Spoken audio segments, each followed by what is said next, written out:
Good morning, everyone. I'm Kevin Allen, and I'm joined by my usual broadcast partner, former NHL defenseman Tom Laidlaw, who played 11 seasons for the New York Rangers and Los Angeles Kings. This is the Laidlaw and Allen Report. We come to you twice a week to talk all things hockey. And Tom, we're early into this season, and yet I think already, I feel like, we should know better in terms of our predictions. Yeah. It's early, so they could still go our way, but there's some trends here. Like, I think everybody on the planet Earth thought the Buffalo Sabres were going to be a team that might be lucky to win 10 games, and they're already won two of their first two games. I think the world was predicting doom and gloom for the Pittsburgh Penguins. They look fine. They look like the Penguins of old. And I heard people say, well, Ovi's not going to have Nicholas Backstrom. What kind of start is he going to have? Well, he's going to have a darn good start. 2 goals in the first game, yeah. Well, 3 goals in the first 2 games. So yeah. I think he's got 5 points, and he's looking good. But before we start, I know you have some respect for Colin Powell, who passed away this morning, and you talk about a guy that's served his country well for so many years, and quite a gentleman, to say the least. Yeah. Is that true? We were just talking before the show how you just need more of Colin Powell, right? Where you really felt like he wanted what was best for the country, not what was right for a party. And the way he handled himself was a real gentleman, like somebody that's like, you're proud to say that he was an American citizen, right? So, yeah. Well, absolutely. And he's certainly started as a Republican, but at the end, he helped the Democrats. And really, I think he was a centrist. And as you put very eloquently, really all he wanted was to help people and to make our country strong. So it's just a sad day, but I wanted to note, and he died of COVID complications. I didn't know that. Wow. Yeah, and it was fully vaccinated, but we know that this latest strain, and we're seeing it in the hockey community as well. Yeah. Vaccinated people are getting it, and he's one of the rare cases, breakthrough cases of COVID on vaccinated people usually don't end up being that serious. But I think in his case, being older, and I don't know what underlying conditions. But anyway, I just wanted to acknowledge his passing, and before we move on. But let's talk first about the Penguins. No Malkin, we just thought, I just remember saying, boy, that was a big mistake when they didn't go out and get a goalie, but their goaltending has been fine. Yeah. And, they're getting goals, and, guys just, step up. One of the things I think we always do, even though we know better, is when you think about the loss to the team, you never factor in that the guy that's replacing him is going to do something. Now, is he going to be great? Well, probably not as great as the guy he replaced. Yeah. But maybe he will, or maybe he'll be close. And I think, that's always the issue when, those guys. I remember way back when Barry Beck was the captain of the team. And if he ever got hurt, then they named me temporary captain. And I automatically got more ice time and more opportunities too, and played a bigger role. Like I still played a decent role. It's probably like a second, third, or fourth defenseman. But when Barry was out, my role increased. I felt more that it was my responsibility to do things, and I was going to take on more stuff. And people would come to me and say, well, like, why don't you play like that all the time, even when Barry's in the lineup? Well, because Barry's in the lineup. He does that stuff. That's the way it works. So, yeah, there's no question about it. You're right. And I all make the same mistake. I was even one of the people that was speculating maybe Sullivan, the coach, would get fired this year. But here he is, continuing the culture there in Pittsburgh. And the guy's playing the way they're playing. So. Yeah, and that's a good point. It's one that you hammer away at all the time, and that is culture. And I think that is important. I know 2 things about the Penguins. One, they're going to be an offensive team because that's just what the Penguins do, and there aren't many of those teams left. Secondly, they're going to win games. They've done so in that 2006, I think, is their streak for getting into the playoffs. And so it is. Well, so that's a long time in a salary cap world, 15 years. Definitely. And even a new GM and new president come in there, Brian Burke and Ron Hextall, and I guess they're smart enough to just say, listen, if it ain't broke, don't fix it, right? But I think a lot of us thought it was broke, they just looked a little stale to me. And they lost parts. Like Tanev look how well he's playing for Seattle. Well, he was playing that well for Pittsburgh, but he was in a lesser role than he's in Seattle. But he's playing very well for Seattle. And they didn't change their goaltender. And how long? One of the longest standing trade rumors in the league is Zucker. He really, he's a good hockey player. But my sense of Zucker, and I know this is going to sound weird, but my sense is he's a very good hockey player, but just didn't seem to fit in the Penguins for whatever reason. I'm not sure why, but when I watched him, he just didn't feel like a Penguin. I don't know. I know what you mean, though, too, right? They do play a certain style. They're all up tempo, even defensively. Right. It's about speed, great back checking with speedy players. And you're right. It's funny. You do have certain players just don't seem to fit, like in certain teams. But well, and good on the Buffalo Sabres. I've been very consistent since this in the last several years of my how I felt about Buffalo. Number one, I blame the Pegula family, although I want to talk about a conversation I had with an executive in a minute. But and number two, I think Kevin Adams can be a good general manager, but I thought it was early to give him the job. Yep. And I think it became an inexpensive option for them to go with Adams and Granato because they've gone the expensive route and it didn't work out. Yeah. So I think and it gives the perception, and this is unfair to Adams too, that he'll do what he's told by the Pegulas. And again, that is unfair. It's just a perception. Who knows reality? But and people say that. I always remind them, don't you always have to do what your own wants? I mean, some of them are more active than others, and we've talked about this before on the show. But I live in Detroit, so I saw the Ilitch family run the hockey team since the early 1980s, and I think they're kind of the way you want it to be. Like Mike Ilitch cared deeply about his team and what it was going to do, but he did let his manager's manager. However, if things didn't go well, he demanded more. Yeah. If they were going fine, then he let you do your thing, and and he always wanted to go big or go home. He didn't want to hire a guy who had been the American Hockey League Manager of the Year. Right. He wanted Mike Keenan. He wanted Scotty Bowman. Yeah. He wanted to go after the top free agents and all that. Well, isn't that the kind of owner you want? Yeah, definitely. And was willing to spend. And, he did so prior to the salary cap. One of the reasons why we have a salary cap is I remember one year, the Red Wings were spending, it's funny because I remember the figure being $80 million. Which is what the cap is now. Right. And the Pittsburgh Penguins were spending about $24 or $25 million. Is that much of a difference? I forgot. Oh, yeah, there was. There was a huge, huge difference. Yeah. Brett Hull and Brendan Shanahan, Luke Robitaille. Yeah, this was all prior to the salary cap. So anyway, getting back to the Sabres, I do blame the Pegulas for letting it get out of hand. They just made some mistakes. But the group that I felt most sorry for is the fan base there. Like, I love the Buffalo fans. Yeah. Like, I really do. I mean, I just marvel at the fact that, in the television broadcast, when you're watching a national broadcast, like in the playoffs, there'll be the two teams involved. Their fan bases will be 1 and 2 in the ratings. And who will be third always?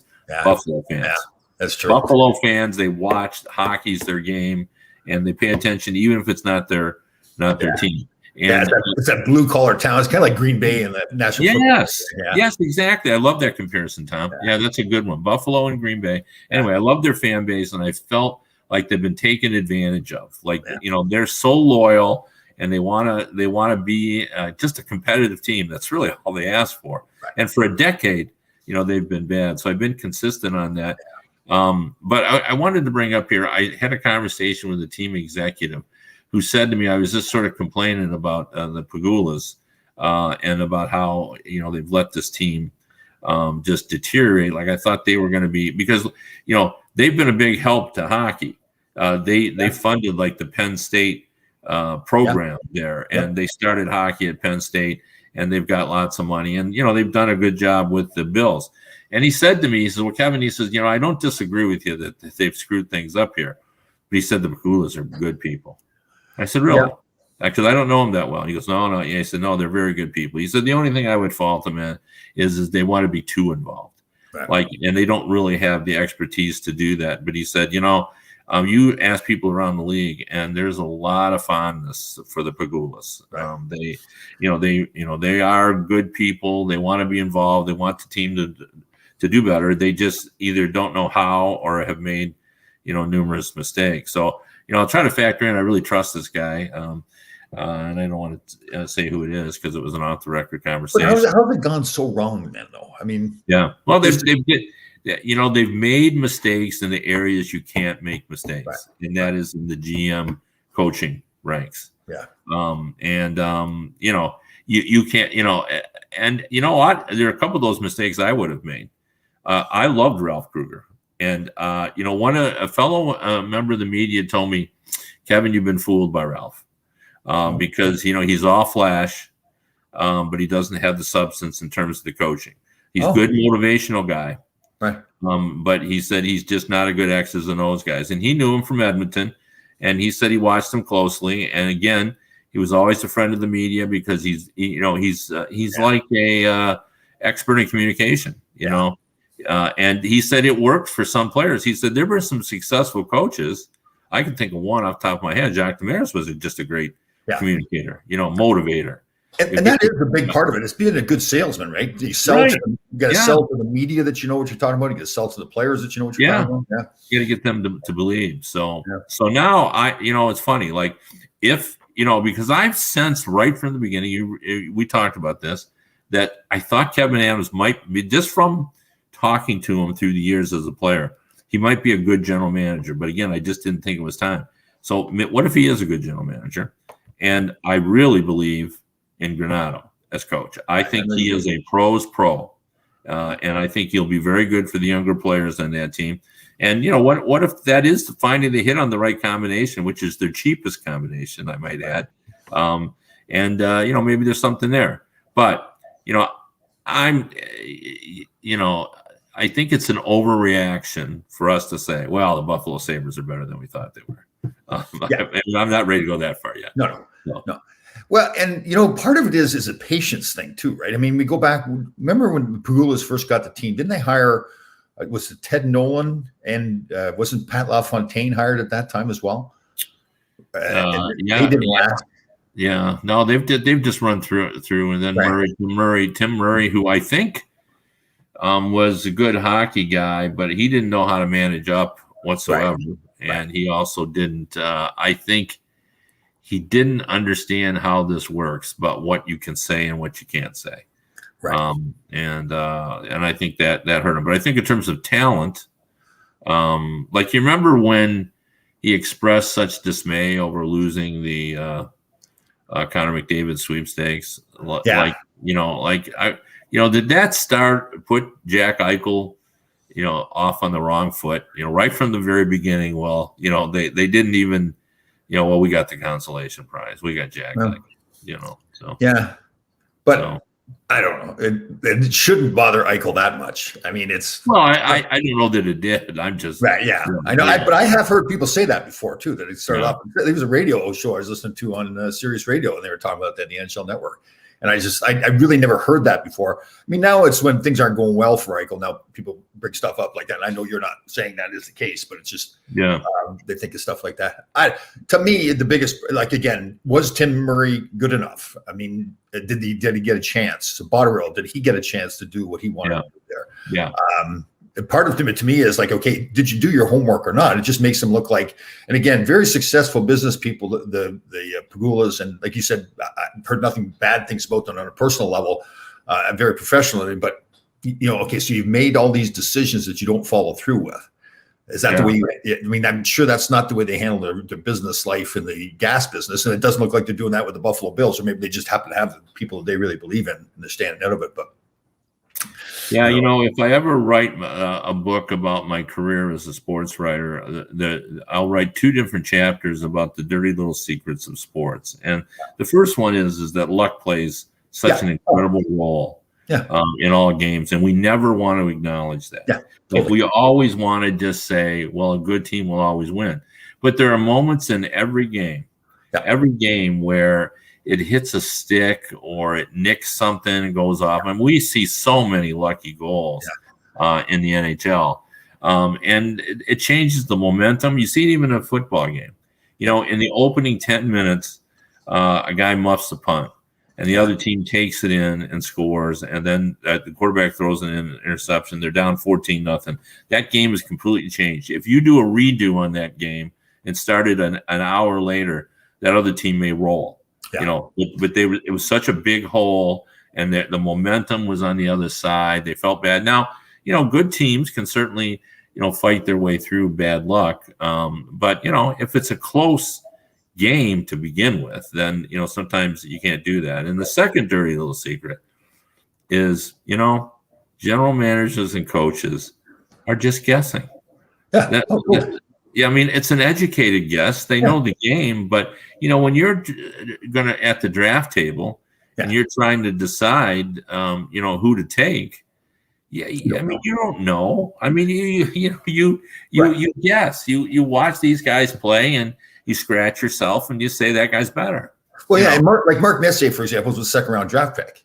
But everybody's going to say, well, that's a brilliant move taking the second round. Well, no, if you knew he was going to be Mark Messier, you'd take him in the first round. You'd take him with the first or second pick. That's exactly right. These guys are only guessing, and the good ones acknowledge it. They say, listen, this is my best. Here's what information we have. This kid's 18 years old.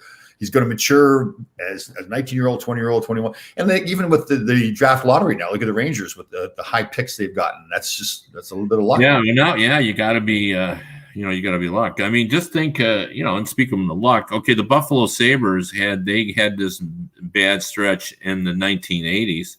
They'd be sitting with Connor McDavid. Yeah, totally. Who wouldn't be sitting with Jack Eichel. Connor McDavid, who, get this. I just saw this on NHL Network. I was so stunned by this. But I think it's just an awesome. It reminded me of the conversations that I always would have with Sidney Crosby. Every fall I would go, and it was our annual fall ritual where I'd go in and, I went and covered him when he was like 16 years old. So I've known him for a long time. And so I would come in and say, well, what'd you work on in the off season? Because I know it would be an interesting story because he wanted to get better at some area of the game. And, I remember one off season, it was face-offs. And, he'd worked on them all summer. And then by that season, he was one of the better face-off guys. And another time he worked on his shot. And that's when he had a big leap in his goals. Yeah. Well, Connor McDavid, of course, what did he work on this off season? His slap shot. Can you imagine? It's a slap shot. Yeah. And he only scored 14 goals off his slap shot. Oh. Now that's amazing to me. Yeah. So anyway, he worked on it and he worked on his shot, his release, and he got everything else. And, I just felt when I heard all that, I just felt this is Sidney Crosby all over again. He's going to have an unbelievable season. Yeah. And, you do talk about luck.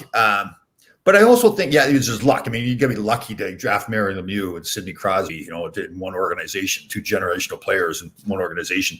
But I also do think that you have to have a good developmental system too, right? Where the players can come in and really get the best out of their game. And most teams do that, but I think that's I don't disagree with. And where they come in handy is not with the top picks, right? Because they're going to develop because of who they are. Yeah. But it's those third and fourth rounders that the percentages on those players are remarkably low. Yeah, I know. Even in the second round, I don't remember the exact statistics in front of me. We could call them up on the web, but they're not very high, and you'll be startled by how low the percentage of players even in the second round. And by the time you get to the third round, you're just rolling the dice. Yeah, totally. I remember Dan Cleary was a great example. I mean, he was a high draft pick to Chicago. I think he was. He bounced around. He was in Phoenix, I think, and then he finally gets to Detroit, where there's a role, there's a place there for him. He just has to be Dan Cleary. He doesn't have to be this high first round draft pick that he was, and ends up winning a couple of Stanley Cups, I think, there with the Red Wings too. So he ended up being a skilled role player. Yeah. Totally. So in that position, he was exceptional. Yeah. Because you had a role player who could every once in a while, show some moves. Yeah. And sometimes, guys will exceed expectations. Look at Tyler Bertuzzi. Mm-hmm. And he got those 4 goals in the first game. And on one of those plays, he undressed a defenseman. Yeah. If you watch that a game on the replay, it's a top 5, 7, 8 player move, not a guy like him that went the 3rd round. Speaking of Red Wings, how about Larkin with his punch that he gets suspended for a game? Yeah. Jeff Blashill. Blashill's point, he was actually eloquent speaking about this issue, and I bet you agree with him. Yeah. This is his take. He said, I talked with my son about this, and my son said, Dad, is a gloved punch more dangerous than hitting Larkin from behind like Matthew Joseph is? And Blashill said, not in my book. Yeah. And he said, I don't see a gloved punch as being as serious as and the way he put it, and I don't disagree with him, if Joseph is penalized, Larkin wants that power play. He doesn't do a damn thing. Get him later. Yeah. The player, that's good. So he hit from behind. He drove his head into the boards. Right. And then he looks up and says, "There's no penalty." So now he's not only is he mad, now he's mad. Yeah. Now he's no penalty. So now he's going to turn around and take out his frustration. I don't blame him a bit. I think it was.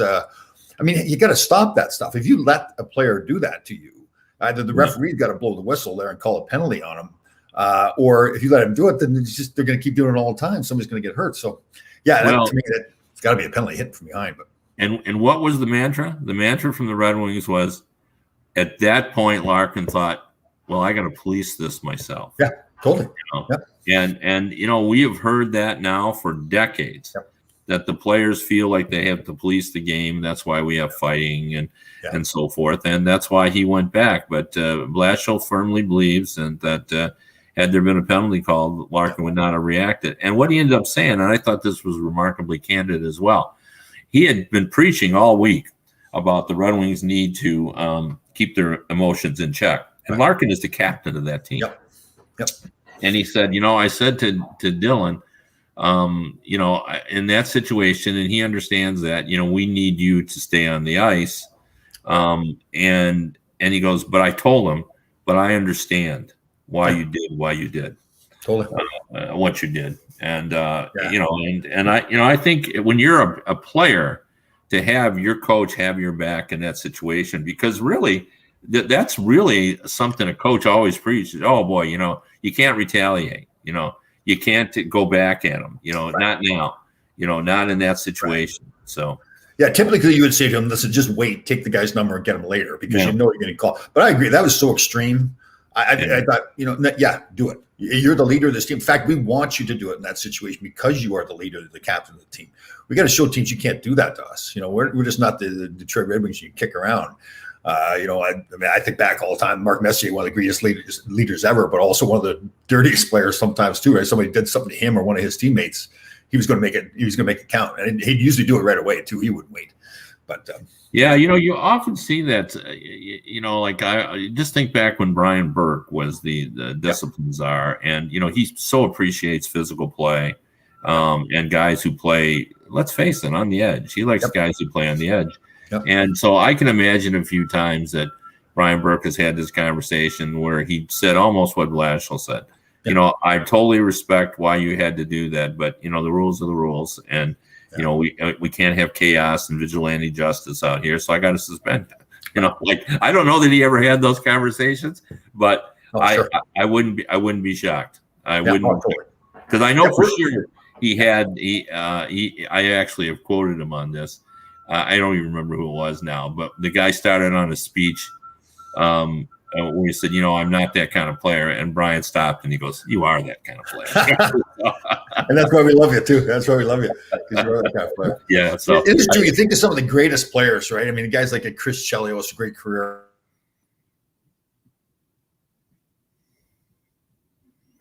So even Mario Lemieux, I mean, when he started getting a little bit older and matured a little bit, he was tough guy too. Well, I all the years that Chris Pronger played, I was such an admirer of him and the way he played. And I said, and I was totally candid, every time I'd write a column, I'd preface it by saying, look, I'm not going to be a hypocrite.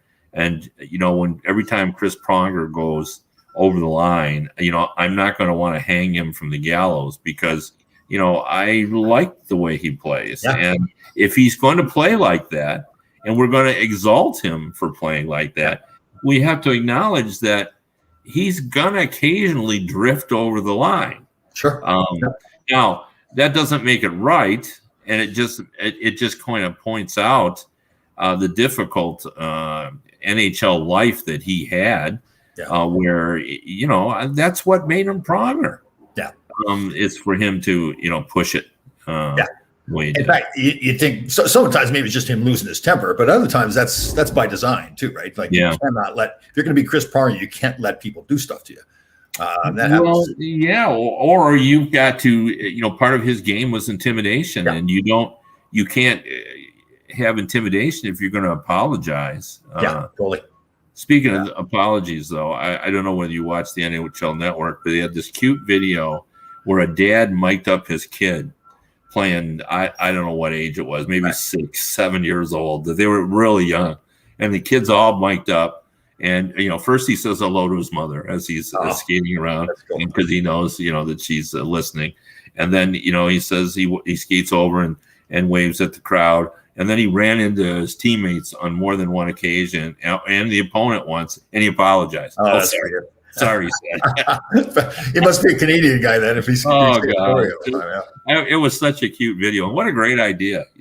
Like 30 years from now, that kid's going to have that video, and he and his family are just going to be laughing about him playing out. And, he had a scoring chance, and, it was fun. It was a good video. There is a funny video out there, too, and I don't know if it's the same goalie or not, but it's the same thing, young goaltender, 7 or 8 years old, and they get the music going in between the stoppages play, and he's dancing away. It's just hilarious, and I love the fact that now they're letting the kids do that, like have some fun. Like in the old days, like when I played, and if I started dancing or something, the coach would be like, "Would you stop dancing on the ice?"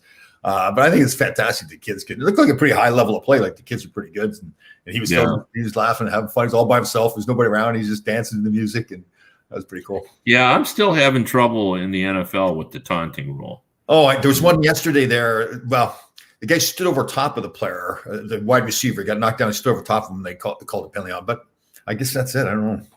Well, I guess the rule is the rule, and you got to be smart enough to kind of live by the rule. But I saw one too where the guy basically he broke up the play, and he just turned around and gave it one of these like I did it, and boy, the flag went out.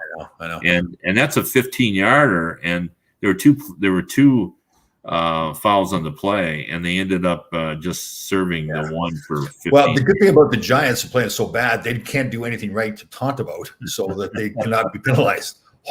Embarrassing. Yeah. That is just, it's embarrassing. The lack of effort and the lack of preparation, not good. Yeah.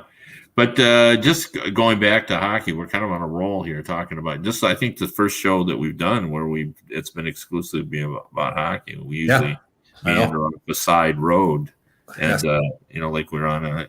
Let's change real quick then. We got to touch. Did you see my meal yesterday? I didn't. I was going to ask you what you cooked yesterday. So because it was somebody mentioned it to me, and it was a great idea. It's Breast Cancer Awareness Month. My mother had breast cancer, and I made something pink. So we made salmon. So it was pink in honor of breast cancer awareness. We had salmon. We had butter garlic salmon baked in a cast iron skillet with French fries that were done in the air fryer and asparagus. Yeah, no, that sounds great. I don't know, for some reason. I mean, this is really weird, but as I've grown older, I have found French fries less appealing. Oh, really? I'm not sure why that is. And I used my celli salt to make my garlic butter. So I just had the butter and put in the celli salt. It's got salt, pepper, and garlic in it. Oh. Yeah, I finally have, and I think you were actually my inspiration. I've always said I love salmon. And my wife, it's the one fish she doesn't really like. And anyway, I've never, it's always better at the restaurant, and I've never made it myself and enjoyed it as much as when other people have made it for me. But I finally have gotten it down, and it was through the air fryer. Right. I just followed a recipe right down to the exact amount of oil. I put a little oil on it, rubbed it on, and I used exactly. I think it was like one a teaspoon, and I put it on correctly, and I used the right amount of lemon. I measured out my lemon, Nice. and I think that's what it was. Before I was just kind of guessing. And, Throwing it out there. yeah, Yeah. So, you know, I know. I'm bad that way. when you watch cooking shows, it's so inexact when they goes, yeah, then you need some salt, and they just deep rich in, and then they kind of throw it in. Well, I guess if you've done it, 450 times in the last week, then you do get it right. But if you're like me and you make salmon once a month, I need to be exact. So, but you can't cook it too long too. You got if you let it go. No, you don't want to dry. But I don't like it undercooked too, and it's supposed to be undercooked. Most good restaurants will tell you that it should come in as being like almost sushi, almost a little beyond sushi, like where you just sort of weighed the flame over it. Like it shouldn't cook very long, in other words. But I don't like mine that way. So it's hard for them to cook it to my liking, but they always seem to do, because I don't want it overdone, but I certainly don't want it underdone. So I like it. It. But it's weird because I like sushi. So go figure. I know. I haven't had sushi in a long time too. Ooh, love sushi. Yeah, it's good. You got to be careful on that. That's actually can be more high caloric. Yeah. Than you think it is, with the rice and the sticky rice. And, they do some of the rolls. They put mayonnaise in and all that kind of stuff. Yeah. I mean, I didn't even know the Japanese use mayo. So I don't know why they wouldn't, but I just never. What if they do? Yeah, they must. Yeah. Well, it's just like when I was in Korea for the Olympics. Spam is such a huge thing over there, right?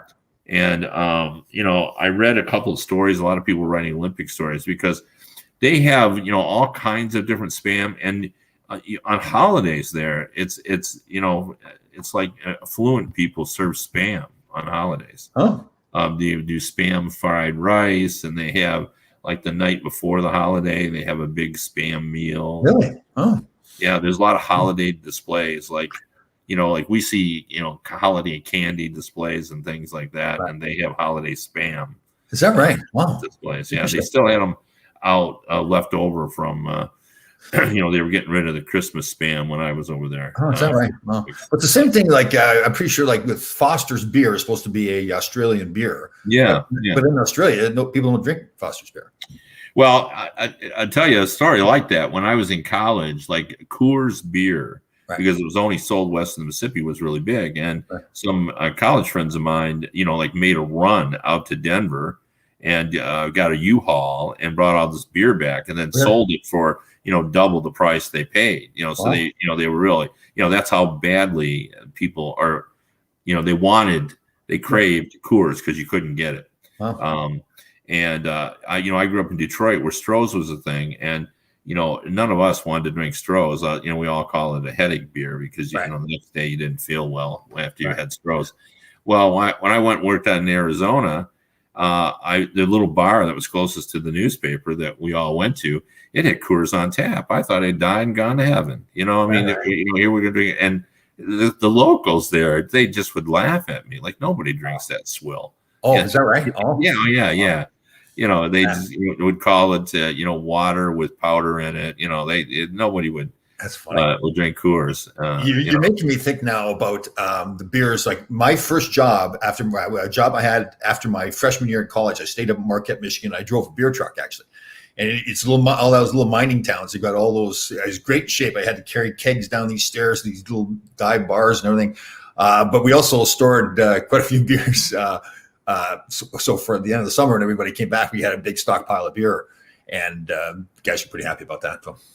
Well, it's funny about regional beers. The first beer that I ever got wasted on, unfortunately, because I got sick, was Rolling Rock beer. Rolling Rock beer? Oh, yeah. Rolling Rock beer. And to this day, I could not drink that.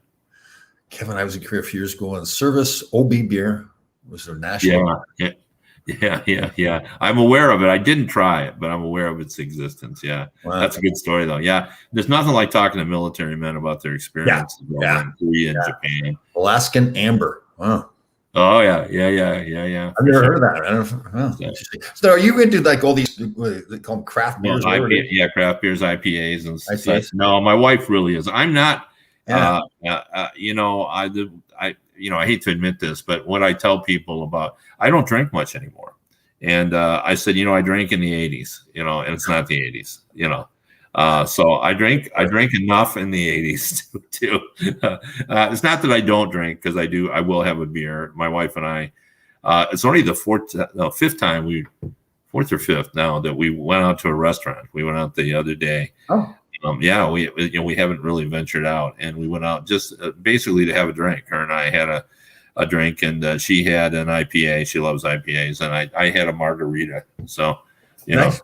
Yeah. So you would not, the two of you wouldn't sit out in the back deck or whatever by the lake and make yourself a cocktail? No, we haven't. That's not out of the realm of possibility. Like, that's something we would do, but it's not a regular thing we do. Yeah.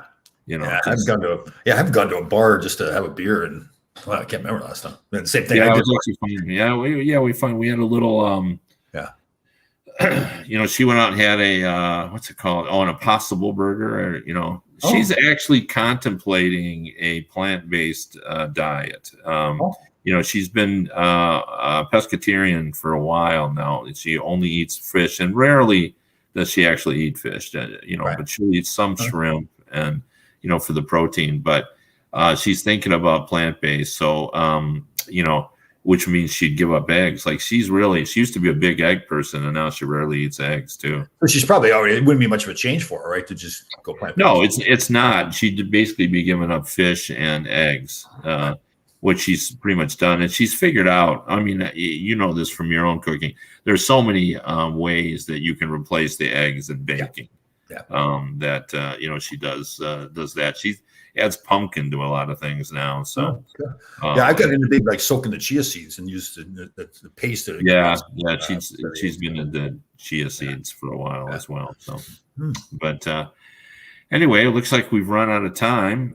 We've wrapped it up with a little cooking, which we like to do, and we've heard beer talk. Yeah, a little beer, but Rolling Rock, I still taste it. Really? Man, that's yeah, and that was, let's see, so that was 52 years ago when I got sick on it, and I can still taste it. I was 13 at the time. So, remember how the old Mogan David 2020, MD 2020? Yeah. We used to do that in college because couldn't afford anything else. Yeah, Boone's Farm was our, drink. Boone's Farm was 99 cents back. That dates me, but MD 2020, man, that was awful. That was painful. Yeah. Oh, yeah. Oh. Yeah, trying to, what else was cheap back then? Old Milwaukee beer was always cheap too. Yeah. Olympia beer was a big thing in Michigan at that time. Olympia beer, PBR. No, we didn't. Don't remember Olympia. I'll tell you what was hot for a while in the 80s was Brador beer. Oh, really? Yeah, because it was heavy in the alcohol. Oh, you could only buy it in Windsor, and you could bring back some, and we'd smuggle some back. That's right. Oh, the old Canadian beer in the brown bottles. Oh, yeah, for sure. Molson Export. Oh, yeah, Molson Export. Like a lot of people in Michigan drank that. Yeah. That was a big beer, and Labatt's as well. We always felt like we had Hockey Night in Canada in our DNA. Yeah, so we were an honorary. To be honest, when I moved to Arizona out of college to work there, with my accent, people thought I was Canadian often. Oh. So, well, think about drinking beer now too. I think in the summer nights we'd go play hockey, and then we'd have the cooler in the back of the pickup truck with beer on ice, and those beers were just like you're dying of thirst, and it's a freezing cold, ice cold beer. Oh, man. Yeah. Those were the days. Yes, for sure. Yes. All right. Well, we appreciate everyone tuning in and listening. We'll be back on Wednesday with more hockey talk. If you want to read what I have to say about hockey, I am at hockeybuzz.com and also DetroitHockeyNow.com. And if you want to listen to the radio version of the show, you can go to radio.co at 365 Sports. Again, that's radio.co at 365 Sports. We'll see everybody on Wednesday.